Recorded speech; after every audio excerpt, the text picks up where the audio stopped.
태연하게 경제 공동체라는 말을 만들어냈는데 엮어도 너무 어거지로 엮은 거고. 이번 특검 수사의 핵심 대상은 국정농단과 정경유착입니다. 변호인 측은 검찰이 추론과 상상만으로 기소했다면서 18가지 혐의를 전면 부인했습니다. 박 전 대통령 본인도 모든 혐의를 인정하지 않는다는 입장을 거듭 분명했습니다.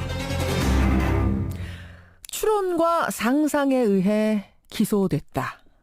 예, 어제 첫 재판에 나선 박근혜 전 대통령의 입장입니다. 특검과 경찰이 제기한 18개 혐의 중에 단 한 가지도 인정하지 않았습니다. 과연 박 전 대통령 측의 항변, 국정농단 사태를 직접 수사했던 특검팀에서는 어떻게 바라봤을까요? 박영수 특검팀의 특별조사관으로 참여했던 분이세요. 신재현 변호사 연결을 해보죠. 신 변호사님 안녕하세요. 네, 안녕하세요. 이날침부터 수고가 많습니다. 예. 지금은 그 특검팀에서 나오셔서 다시 이제 본연의 자리로 돌아가신 거죠? 예, 다시 일하던 로펌으로 복귀했습니다. 박영수 특검팀에 이어서 검찰의 특수본까지 총 6개월에 걸쳐 수사했던 내용인데 어제 첫 재판에서 박 대통령은 18개 혐의 가운데 단 한 가지도 인정할 수 없다. 추론과 상상으로 기소한 거다. 이렇게 말을 했습니다. 진짜 상상으로 기소하신 겁니까? 법률가적으로 좀 할 수 있는 얘기는 아니고요.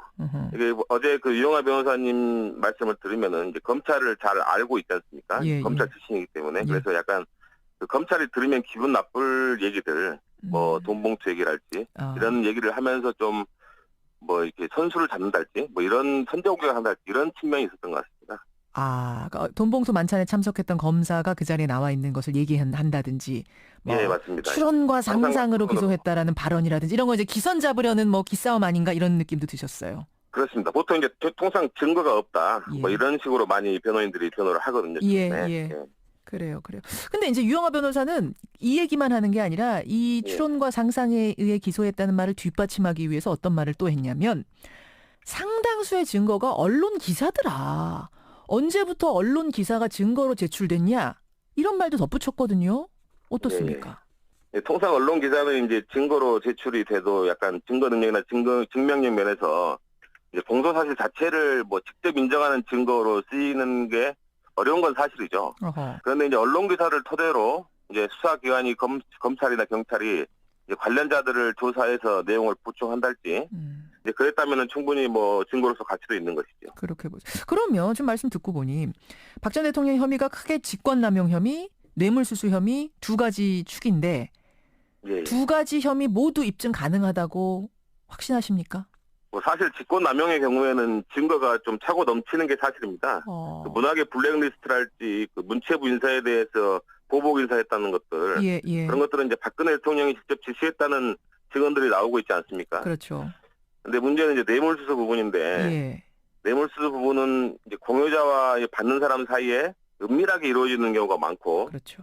그리고 이제 대가 관계랄지 공모 관계 이런 게 상당히 은밀하게 이루어지니까 입증하기가 어려울 수 있습니다. 예. 이제 그런데 이런 경우에는 이제 관련성이 있는 간접 사실, 예컨대 박근혜 대통령이 이재용 부회장을 독대할 당시 대화 내용 중에 국민연금과 삼성물산 합병에 관한 것이 있었다. 예. 근데 그 이후에 국민연금이 이제 자본기구들의 반대에도 불구하고 합병에 찬성했다. 석연찮게. 이런 간접 사실들이 있는데 그렇죠. 이제 그런 것들을 토대로 해서 이제 대가 관계랄지 이런 것들을 입증할 수 있는 방법이 있습니다. 예. 그런 것들은 이제 박근혜 전 대통령 측이 말하는 상상이나 추론이 전혀 아니고요. 정상적으로 이제 입증하는 방법이라고 할 수 있겠죠. 그러니까 된다고 보세요. 뇌물수수 부분도 지금 모아놓은 거 가능하다고 봅니다. 여러 가지 안정범 전 수석의 수첩 예. 이런 부분에서 이제 그런 것들이 실제로 이루어진 부분이 많이 있기 때문에 가능하다. 그런 부분에서 이제 약간 대가성 관계도 좀 인정이 되고 그다음에 대통령의 직무라는 게 이제 포괄적이고 넓지 않습니까? 예. 그래서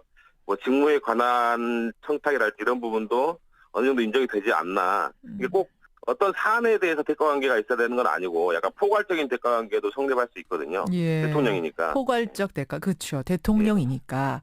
꼭 따라서 어떤 사안을 들어주고 돈을 받았다 이렇게 안 보고 예. 전체적인 측면에서 이런 측면에서 봤더라도 뇌물죄는 충분히 성립하는 것이거든요. 양쪽 다 가능하다라고 보신단 말씀. 근데 어제 이제 박 전 대통령 측에서는 조목조목 비판을 하더라고요. 먼저 직권남용 부분에 대해선 그래 블랙리스트는 있었다. 하지만 박 전 대통령이 블랙리스트 만들라고 직접 지시한 적이 없지 않느냐. 다시 말해서 부하들이 만든 걸 어떻게 박 전 대통령한테 책임을 묻느냐. 이건 살인범의 어머니한테 살인죄 책임을 묻는 것과 같은 꼴이다. 이렇게 비유를 하더라고요. 어떻게 보세요? 예. 그 이제 처음에는 관련자들이 이제 부인을 하고 뭐 자기들도 한 바 없고 위에서 지시받은 바 없다고 하지만은 이제 계속해서 증언이 나오고 있지 않습니까? 그렇죠. 김종덕 장관 같은 경우에 이제 주무장관인데 예. 이제 최근에 뭐 자기 재판에서 이제 박근혜 대통령이 대면 보고 자리에서 뭐 잘못된 영화 때문에 젊은 사람들이 잘못된 생각을 한다. 그래서 편향적인 곳에 지원을 하면 안 된다. 그런 취지의 지시를 내렸다고 증언을 했지 않습니까? 예. 이제 이게 바로 그 블랙리스트 뭐 문화계 지원 배제 지시입니다. 뭐 다른 게 아니라요.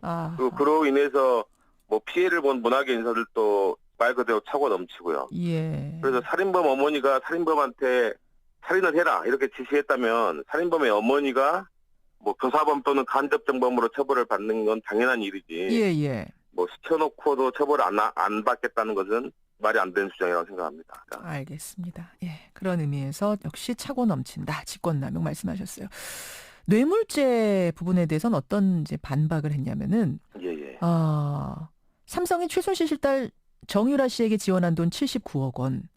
이게 뇌물이 되려면 박 전 대통령에게 준 뇌물이 되려면 박 전 대통령과 최순실 씨 사이가 같은 주머니, 경제 공동체였다는 게 입증이 돼야 되고 공모 관계도 입증이 돼야 되는데 이걸 어떻게 입증할 거냐? 이 부분이거든요. 어떻습니까? 예. 사실 그 경제 공동체라는 개념은 약간 이제 생소한 개념인데 예. 일반인이 듣기에는 예. 부부 사이를 생각하면 쉽습니다. 계산을 혼유한다고 해서 예. 서로의 돈을 섞어서 쓰고 부분 없이 쓰고. 그다음에 박 전 대통령의 이제 삼성동 사저도 사실은 그 최순실 씨의 어머니 임순희 씨가 계약을 체결했던 증언도 있고. 그렇죠. 그다음에 박 전 대통령의 의상 비용을 뭐 90년대부터 최순실 씨가 대납을 했다. 예. 이런 것들도 이제 그런 경제공동체의 힘을 보여주는 그런 간접 사실이 되겠죠. 근데 이제 부부, 그래서 경제 공동체라는 게 입증이 되더라도 그 부부가 서로 공모를 했느냐, 뇌물 받기로 이제 이 부분은 또 다른 부분인데 워낙 공모라는 거는 둘 사이에 이제 콩덕콩덕 은밀하게 말을 맞추는 거라 본인들이 이렇게 우리 공모 안 했어 하면은 입증하기가 참 어려워지는 거 아닌가요? 사실 그 공모가 이제 말씀하신 것처럼 입증이 어렵기 때문에 예. 이 대법원에서도 이제 여러 가지 판례 법리를 만들어 놨습니다. 예. 그런 걸 바탕으로 이제 공모 관계는 얼마든지 입증이 가능한 문제입니다. 그것도 가능. 근데 이제 최순실 씨가 뭐 미르재단, K스포츠단을 설립하고 그다음에 박근혜 전 대통령이 기업인들을 만나서 재단에 이제 재단 얘기를 하면서 출연을 부탁하고 예. 그다음에 최순실은 재단에 돈이 들어오면은 이것을 사적으로 빼돌리기 위해서 뭐 해외 회사를 설립한달지 그렇죠. 뭐 이런 일련의 과정들이 이제 법정 용어지만은 기능적 행위 지배라고 하는 이제 분업 단계로 이루어졌지 않습니까? 분업으로. 이런 것들을 보면은 우리 공모가 뭐 묵시적으로든 순차적으로든 예. 있었다고 보는 것이 합리적이죠. 본인들이 공모했어라고 꼭 인정을 해야만 공모가 입증되는 건 아니다. 인정되는 건 공모하는 아니다. 경우는 인정하는 경우는 별로 없습니다. 그렇군요. 아니 근데 그나저나 신 변호사님, 그 국정농단 혐의의 핵심이 삼성 뇌물죄인데 예. 최근 보도를 보면은 일부 증인들이 특검 수사에서 했던 증언들을 번복하고 있다, 재판정에서. 그러니까 재판에 나와서 딴소리한다 이런 얘기가 나와요. 이게 좀 들어보셨어요, 이 얘기? 이 재판부는 이 경찰 진술하고 다르게 이제 검찰과 특검 진술은 증거 능력이 인정이 되기 때문에 재판부는 이제 두 가지 진술을 보고 예. 어떠한 진술이 더 믿을 만한 것이냐. 아하. 이제 다른 여러 가지 증거들이나 정황에 비추어 볼 때 그렇게 판단하는 것이지 법정에서 꼭 증언을 바꿨다고 해서 그 판사가 꼭 법정에서의 말만 믿는 건 아니니까. 아니군요. 예, 그래서 알겠습니다. 그렇다고 해서 크게 뭐 결과에 영향을 주거나 이제 뭐 또 증인이 뭐 한두 사람 증언으로 해서 범죄가 뭐 인정이 되고 이런 건 아니지 않습니까? 그렇죠. 다른 증거들이 있기 때문에 예, 알겠습니다. 뭐 크게 우려할 문제는 아니라고 생각합니다. 아니 근데 말을 왜 바꿔요, 이 사람들 지금? 그거는 뭐 왜 바꿉니까? 이거 무슨 뭐 로비 압력이라도 들어간 거 아닌가? 하지만은 뭐 여러 가지 뭐 그런 게 있지 않겠습니까? 예, 여러 가지 그런 거. 지금 뭐 직접적으로 말씀 못 하시지만 대략 뭐가 있었는가라고 궁금하게 되고 상당히 의혹이 짙어지게 되는 부분이긴 합니다. 그런 부분도 나중에 뭐 이정재가 실제로 이렇게 조사가 되고 이러면은 밝혀질 수 있겠죠. 예, 특검팀에서 특별조사관으로 참여했던 신재현 변호사 지금 만나고 있는데, 그나저나 특검팀에서 보낸 그 120일 돌아보면 어떠세요, 신 변호사님? 처음에 처음에는 굉장히 이렇게 국민적인 열망도 크고 그래서 개인적으로는 굉장히 이제 남다른 각오와 사명감을 가지고 했다고 생각을 하는데 예. 이제 끝나고 돌아보니까 내가 과연 얼마만큼의 기여를 했는가 이렇게 좀 되돌아보게 되더라고요. 근데 다행히도 이렇게 내부에서도 여러 차례 고비 같은 게 있을 때 그거를 이제 걱정도 많이 했는데 예. 결과가 이제 몇 가지 부분에서 좋게 나오고 그래서 이제 사람들이 국민들이 성공적이라고 평가를 해주고 예. 그리고 이제 그 이후의 과정들이 순조롭게 진행이 되면서 좀 다행이라는 생각이 듭니다. 사실 요즘 재판은 뭐 수사에서 기소를 하는 것도 중요하지만 재판을 잘 해서 결국 이제 유죄 판결을 이끌어내는 게 중요하지 않습니까? 그렇죠. 근데 특검은 수사는 끝났지만은 지금 여러분들이 남아가지고 공소유지를 하고 있습니다. 예, 예. 그래서 이제 공소유지 대법원에서 판결 선고할 때까지 할 텐데 예.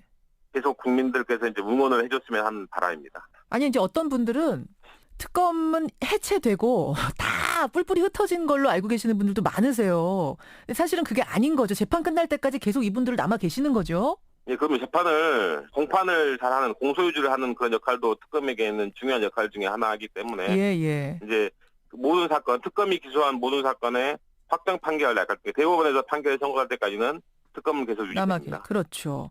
그분들 안부도 종종 전해 들으실 텐데 조금 뭐 외로워하거나 이러시지는 않나 모르겠어요. 아무래도 예전보다 관심이 덜하니까 좀 서운하거나 적적한 면이 있겠지만 또 한편으로는 그런 부담이 없으니까 또 마음이 편한 것도 있고 그러지 않겠습니까? 알겠습니다. 예, 국민들이 끝까지 성원해준 사실 국민들 힘이 제일 크잖아요. 수사할 때도 그러셨죠? 그게 제일 큽니다. 예, 우리가 끝까지 바라봐주고 응원해주고 힘이 돼야겠습니다. 오늘 어려운 시간 내주셔서 고맙습니다. 예, 감사합니다. 예, 박영수 특검팀의 특별수사관을 지냈습니다. 신재현 변호사였습니다. 희한하게 경제 공동체라는 말을 만들어냈는데 엮어도 너무 어거지로 엮은 거고. 이번 특검 수사의 핵심 대상은 국정농단과 정경유착입니다. 변호인 측은 검찰이 추론과 상상만으로 기소했다면서 18가지 혐의를 전면 부인했습니다. 박 전 대통령 본인도 모든 혐의를 인정하지 않는다는 입장을 거듭 분명했습니다. 추론과 상상에 의해 기소됐다. 예, 어제 첫 재판에 나선 박근혜 전 대통령의 입장입니다. 특검과 경찰이 제기한 18개 혐의 중에 단 한 가지도 인정하지 않았습니다. 과연 박 전 대통령 측의 항변, 국정농단 사태를 직접 수사했던 특검팀에서는 어떻게 바라봤을까요? 거든요. 어떻습니까? 통상 언론 기사는 이제 증거로 제출이 돼도 약간 증거 능력이나 증명력 면에서 이제 공소 사실 자체를 뭐 직접 인정하는 증거로 쓰이는 게 어려운 건 사실이죠. 그런데 이제 언론 기사를 토대로 이제 수사기관이 검찰이나 경찰이 이제 관련자들을 조사해서 내용을 보충한달지 이제 그랬다면은 충분히 뭐 증거로서 가치도 있는 것이죠. 그렇게 보죠. 그러면 지금 말씀 듣고 보니 박 전 대통령 혐의가 크게 직권남용 혐의, 뇌물수수 혐의 두 가지 축인데 두 가지 혐의 모두 입증 가능하다고 확신하십니까? 뭐 사실 직권남용의 경우에는 증거가 좀 차고 넘치는 게 사실입니다. 그 문학의 블랙리스트랄지 그 문체부 인사에 대해서 보복 인사했다는 것들 그런 것들은 이제 박근혜 대통령이 직접 지시했다는 증언들이 나오고 있지 않습니까? 그렇죠. 근데 문제는 이제 뇌물수수 부분인데 뇌물수수 부분은 이제 공여자와 받는 사람 사이에 은밀하게 이루어지는 경우가 많고 그렇죠. 그리고 이제 대가 관계랄지 공모 관계 이런 게 상당히 그 은밀하게 이루어지니까 입증하기가 어려울 수 있습니다. 근데 이제 그런데 이런 경우에는 이제 관련성이 있는 간접 사실, 뭐 예컨대 박근혜 대통령이 이재용 부회장을 독대할 당시 뭐 대화 내용 중에 국민연금과 삼성물산 합병에 관한 것이 있었다. 근데 그 이후에 국민연금이 이제 자본기구들의 반대에도 불구하고 합병에 찬성했다. 뭐 이런 간접 사실들이 있는데 그렇죠. 이제 그런 것들을 토대로 해서 이제 뭐 대가 박영수 특검팀의 특별조사관으로 참여했던 분이세요. 신재현 변호사 연결을 해보죠. 신 변호사님 안녕하세요. 네, 안녕하세요. 이날 지금부터 수고가 많습니다. 예. 지금은 그 특검팀에서 나오셔서 다시 이제 본연의 자리로 돌아가신 거죠? 예, 다시 그 일하던 로펌으로 복귀했습니다.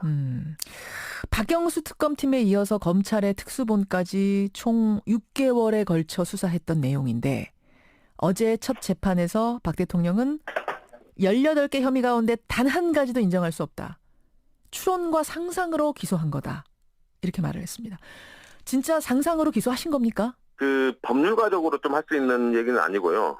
이게 어제 그 유영하 변호사님 말씀을 들으면은 이제 검찰을 잘 알고 있지 않습니까? 예, 검찰 예. 출신이기 때문에 예. 그래서 약간 그 검찰이 들으면 기분 나쁠 얘기들, 뭐 돈봉투 얘기랄지 이런 얘기를 하면서 좀 뭐 이렇게 선수를 잡는달지, 뭐 이런 선제공격을 한달지 이런 측면이 있었던 것 같습니다. 그러니까 돈봉투 만찬에 참석했던 검사가 그 자리에 나와 있는 것을 얘기한다든지, 뭐 예, 맞습니다. 추론과 상상으로 상상으로. 기소했다라는 발언이라든지 이런 거 이제 기선 잡으려는 뭐 기싸움 아닌가 이런 느낌도 드셨어요. 그렇습니다. 보통 이제 통상 증거가 없다, 예. 뭐 이런 식으로 많이 변호인들이 변호를 하거든요. 예, 네. 예. 예.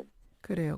근데 이제 유영하 변호사는 이 얘기만 하는 게 아니라 이 예. 추론과 상상에 의해 기소했다는 말을 뒷받침하기 위해서 어떤 말을 또 했냐면 상당수의 증거가 언론 기사더라. 언제부터 언론 기사가 증거로 제출됐냐? 이런 말도 덧붙였고